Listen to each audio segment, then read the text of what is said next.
अमृत के धार के हूँ कितनो पियाई गो माई बिना। अमृत के धार के हूँ कितनो पियाई गो माई बिना। कैसे करे जावा जुड़ाई भाई गो माई बिना। कैसे करे जावा जुड़ाई भाई गो माई बिना।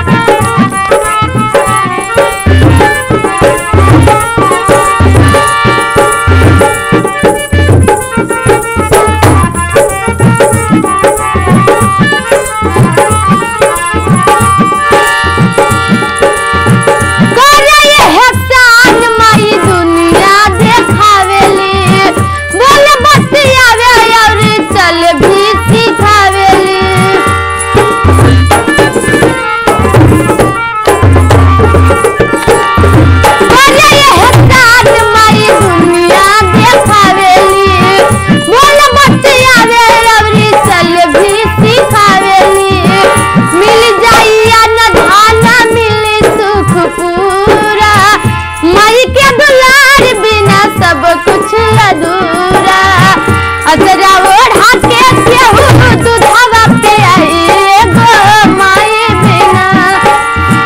अचरा ओढ़ा के केहू दूधवा पे आई गो माई बिना।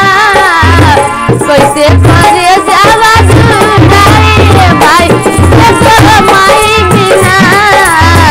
कैसे करे जावा जुड़ाई भाई गो माई बिना।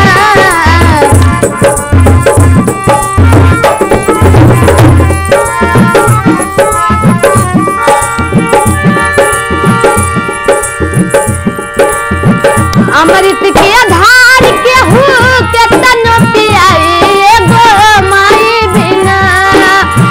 अमृत के धार के हूँ कितनो पियाई गो माई बिना।